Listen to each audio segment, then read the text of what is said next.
আসসালামু আলাইকুম। সাহসী বাংলায় সবাইকে স্বাগতম। আজ আমরা কথা বলবো পিনাকি ভট্টাচার্যের একটি ভিডিও। ওরা কি আমাদের মুখের ভাষা কেড়ে নিতে চাইছিল?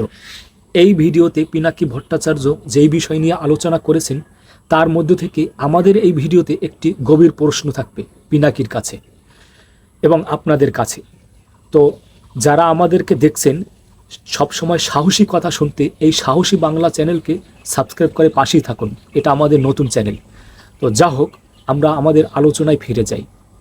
পিনাকি ভট্টাচার্য তার ওই ভিডিওর শেষের দিকে একটি বিষয় নিয়ে আলোচনা করেছিলেন, বৈষম্য নিয়ে সে আলোচনা করে সে বলেছে যে তৎকালীন সময় 1971 সালের দিকে পাকিস্তান, পূর্ব পাকিস্তান ও পশ্চিম পাকিস্তান, এখানকার জনগণের মধ্যে বেশি জনগণ নাকি ছিল সংখ্যাগরিষ্ঠ পূর্ব পাকিস্তানে 56%, আর ওদিকে ছিল 44%।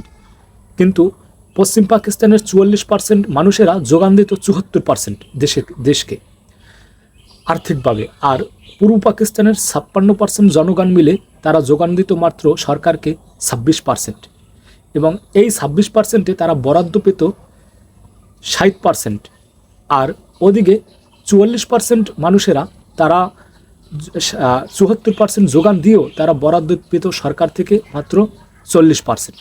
এখন পিনাকি ভট্টাচার্যের এই দেয়া তথ্য দিয়ে তাহলে তো পূর্ব পাকিস্তান বাঙালিরাই সবচেয়ে বেশি সুখী সুন্দর ছিল তৎকালীন পশ্চিম পাকিস্তানের মানুষের চেয়ে। তারপরেও তাহলে আমরা এগুলো কি শুনে এসেছি? আমরা এটা কোন ইতিহাস জেনে এসেছি?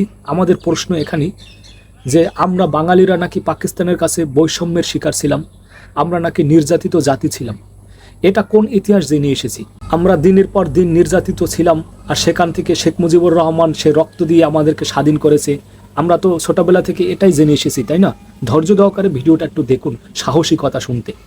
না, আমরা তো এটাই জেনে এসেছি যে আমরা নির্যাতিত জাতি ছিলাম বাঙালিরা, আর সেখান থেকে শেখ মুজিবুর রহমান রক্ত দিয়ে সে দেশ স্বাধীন করেছে, তাই না?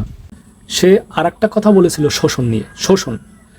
শোষণ কি সেটাও সে ভালোভাবে সে ব্যাখ্যা করে বুঝিয়েছিল যে শোষণ ব্রিটিশরা যেভাবে শোষণ করেছে, মুঘলরা যেভাবে শোষণ করেছে, পাকিস্তান তো এভাবে কখনো শোষণ করে নাই বাঙালিদেরকে, যে এখান থেকে বাঙালিদেরকে ধরে নিয়ে পশ্চিম পাকিস্তানে মিলে কয়লার মিলে সেখানে কাজ করিয়েছে, জোরপূর্বকভাবে অত্যাচার করেছে, এবং তাদের কাছ থেকে বাঙালি এখান থেকে কট ভ্যার সব কিছু বেশি বেশি আদায় করেছে।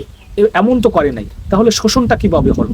আমরা যে জেনে এসেছি আমাদের ইতিহাস যে আমাদেরকে শোষণ করেছে পাকিস্তান, আমাদেরকে অত্যাচার করেছে, আর সেখান থেকে আমাদের মহানায়ক শেখ মুজিবুর রহমান রক্ত দিয়ে এদের স্বাধীন করেছে, তাই না? এইটা কতটুকু সত্য কতটুকু মিথ্যা পিনাকি ভট্টাচার্য তার আলোচনা সেটা বলেছে, কিন্তু আমরা যেটা শুনে এসেছি এখন এই সমস্ত সম্পূর্ণ কথাই ভিত্তিহীন। কোনটা? যেটা আমরা জেনে এসেছি আমাদের মহানায়ক শেখ মুজিবুর রহমান দেশটাকে স্বাধীন করেছে, আমরা নির্যাতিত ছিলাম। এখনও যারা মাস্টার্স কমপ্লিট করে তারাও জানে, ওই ছোটোবেলা থেকে পড়ে এসেছে। তারা বলে এইভাবে যে আমাদের এইখানে গরু ঘাস খাওয়াই, দুধটা দহে নিয়ে যেত পশ্চিম পাকিস্তান, এরকম বৈষম্য দেখত। আসলে সম্পূর্ণ মিথ্যা, ভিত্তিহীন। ঠিক আছে, এগুলো আওয়ামী লীগের কারসাজি। সাহসিকতা শুনতে আবার একটু ধৈর্য রাখুন।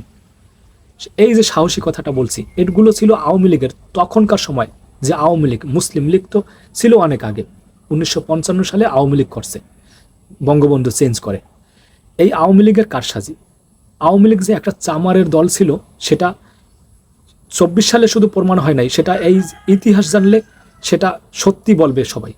এটা আওয়ামী লীগের সেই কারসাজি। মানুষকে ব্রেন ওয়াশ এমনভাবে করেছিল যেন তারা বিদ্রোহ করতে রাস্তায় নেমেছিল, আর তখনকার সেই বিদ্রোহের দিকে মিলিটারি গুলিতাক করে। তারপর হয়তো 7ই মার্চ ভাষণ দেয়, 25শে মার্চের কালো রাত সেই ইস্যুতে গড়ে ওঠে।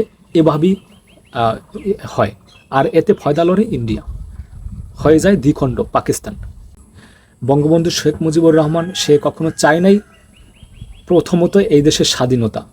সে চেয়েছিল পুরো পাকিস্তান রাশিরই সরকার হতে, পুরো পাকিস্তান দেশের। যখন ব্যর্থ হয় 2070 সালে, তখন পুরো বাঙালিদেরকে ব্রেন ওয়াশ করে, তারপর কিভাবে দেশটাকে ভাগ করতে হয় সেই পরিকল্পনা করে। তারা বৈষম্য নিজেরাই তৈরি করে, তারাই নির্যাতিত নিজেরাই সাজে। তাহলে তো ব্রেন ওয়াশ হবে না।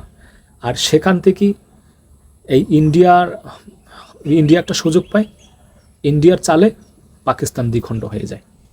এটাই হচ্ছে কথা। তো আমি আর একটা বিষয় আমি জানতে চাইব পিনাকি ভট্টাচার্যের কাছে। আমার প্রশ্ন শেষ। আমি পিনাকি ভট্টাচার্যের সাথে একমত এই ভিডিওতে, এবং আমার একটা প্রশ্ন থাকবে। সে প্রশ্নটা হচ্ছে 25শে মার্চ সে বলেছিল তার ভিডিওতে শেষে যে 25শে মার্চ কালো রাত নিয়ে আর একটা এপিসোড সে বানাবে। হ্যাঁ, আমরা জানতে চাই সেটার আসল রহস্য ও ইতিহাস কি ছিল, সেদিন কি ঘটেছিল এবং কেন হয়েছিল, 25শে মার্চ কালো রাত কেন ঘটেছিল, কোন সূত্রে, সেটাই আমরা জানতে চাই পরিষ্কার সুন্দর সত্য একদম ব্যাখ্যা দিয়ে। ঠিক আছে, আর যারা সাহসিকতা প্রতিদিন শুনতে চান তারা আমাদের এই চ্যানেলকে সাবস্ক্রাইব করে পাশেই থাকুন। ধন্যবাদ।